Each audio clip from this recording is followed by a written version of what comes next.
नमस्कार साथियों, मैं Hemlata Sharma behalf of all private schools of Rajasthan की तरफ से एक विशेष मुद्दे पर आप तक बात पहुंचाना चाहती हूँ और मैं चाहती हूँ कि मेरा वीडियो अभिभावकों तक भी जाए और सरकार के आला अधिकारियों तक भी जाए। बात मुद्दे की है, यहाँ बात कानून की है। आज बहुत बड़ा पेपर में ये प्रकाशित हुआ है कि किसी बच्चे को फीस जमा नहीं होने के एवज में परमिशन कार्ड रोक लिया गया है और स्कूल को कटघरे में खड़ा कर दिया गया है। उस पर कानूनी कार्रवाई करने की बात कह रहे हैं, उसकी बदनामी कर रहे हैं कि पता नहीं स्कूल ने कितना बड़ा अपराध कर दिया है। कानूनन रूप से अगर मैं बात करूं तो देखिए, सुप्रीम कोर्ट के माननीय सर्वोच्च न्यायालय के ये आदेश हैं कि अभिभावकों को पिछले साल की भी पूरी फीस जमा करवानी है 85% के अकॉर्डिंग, और इस सत्र के भी स्कूल के रूल्स रेगुलेशंस के अकॉर्डिंग हर बच्चे को फीस जमा करवानी है। क्योंकि सिंपल बात है, ये बहुत सिंपल बात मैं आपको कहने जा रही हूँ कि अगर आप कहीं की सेवाएं ले रहे हैं तो उसका शुल्क भी आपको चुकाना पड़ेगा। आज एक बात बताएं, अगर हम बिजली का बिल जमा नहीं करवाते हैं तो क्या वो हमें कोई रिलैक्सेशन देते हैं?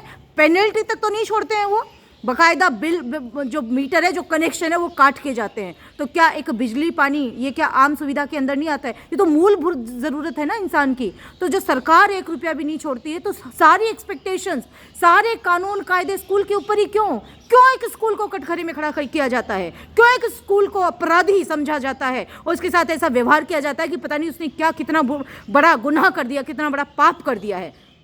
यह अभिभावकों की जिम्मेदारी भी बनती है। मैं बहुत विनम्रता के साथ में प्रार्थना करना चाहती हूँ अभिभावकों से कि कृपया स्कूलों में फीस जमा कराएं। आपको पता नहीं है स्कूलों की कितनी स्थिति खराब हो रही है, आप उनके खिलाफ भी कार्रवाई करवाइए। मैं सरकार से कहना चाहती हूँ कि कृपया उनके खिलाफ भी एक्शन लीजिए, जिन्होंने पिछले साल पूरा बच्चे को पढ़ाया है, ऑनलाइन क्लासेस लिए, स्कूल की सेवाएं ली है और उन्होंने फीस जमा नहीं करवाई है। चाहे वो सरकारी विद्यालय हो, चाहे कोई और विद्यालय हो, बिना टीसी के वहाँ पर प्रवेशित किया है बच्चे को। स्कूल के लाखों करोड़ों रुपए डूब गए हैं, स्कूल बैंकरप्ट होते जा रहे हैं, लोन चुकाना मुश्किल हो रहा है स्कूलों का, स्कूल डूबते जा रहे हैं, हजारों स्कूल बंद हो चुके हैं, कोई मर्जी से स्कूल बंद नहीं हुए हैं। उनकी कितनी बड़ी मजबूरी रही होगी कि एक चलता हुआ, सालों से चलता हुआ स्कूल आज उनको बंद करना पड़ा है, शट डाउन करना पड़ा है फॉर एवर।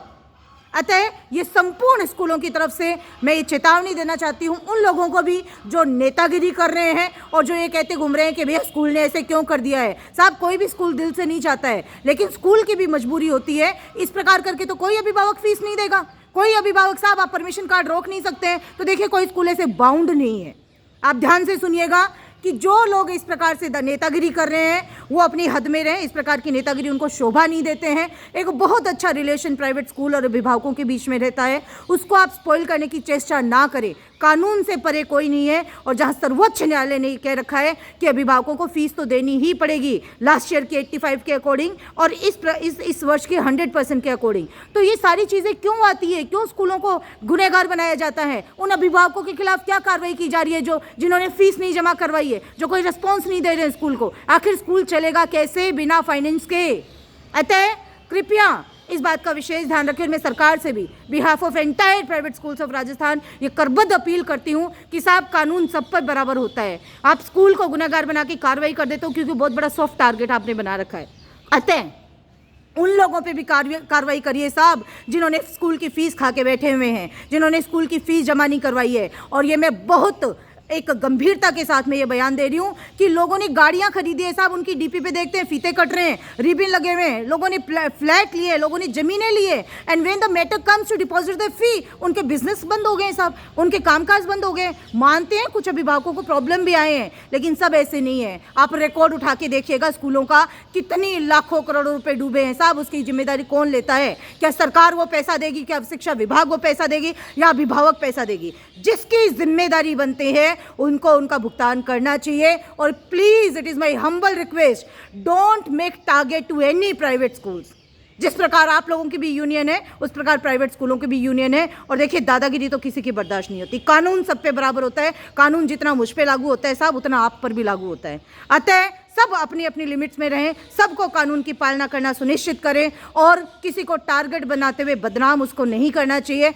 अगर स्कूल ने नहीं दिया है तो आप पहले रीज़न पूछिए, आपने क्यों नहीं जमा करवाया। और क्या ये जिम्मेदारी सरकार की नहीं बनती है कि अगर बच्चे को कोई प्रकार की प्रॉब्लम आती है तो सरकार भी उस बच्चे की मदद करे?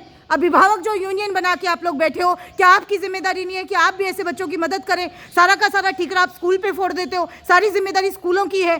स्कूल कैसे चलेंगे ऐसे इस प्रकार से आप व्यवहार करते हैं तो। सो प्लीज़ मेरे अंतिम शब्द यही है कि किसी को कमज़ोर समझने का प्रयास ना करें। जितनी जिम्मेदारी बच्चे की हमारी है उतनी आपकी भी है साहब, आपकी भी जिम्मेदारी बनती है, आप भी स्कूलों में फीस जमा कराएं। और मैं लिस्ट निकलवाती हूँ, बताती हूँ आपको कितने स्कूलों के इतने करोड़ों रुपए डूब गए हैं। देखिए, लीजिए जिम्मेदारी और दिलवाइए उन स्कूलों को पैसा। हम पूरा कोऑपरेट करेंगे साहब, आपका नहीं बच्चा, वो हमारा भी है। लेकिन ताली एक हाथ से नहीं बजती है, ताली दोनों हाथों से बजती है। न्याय सबके लिए होना चाहिए, किसी को कमज़ोर समझने की भूल कतई मत करना।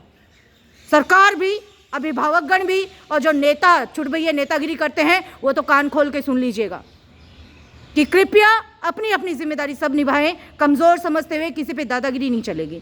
बहुत बहुत धन्यवाद। उम्मीद करती हूँ हमारी भावना, हमारी पीड़ा, हमारी परिस्थिति आप समझेंगे और हमें कोऑपरेट करेंगे। बहुत बहुत धन्यवाद। Thank you so much.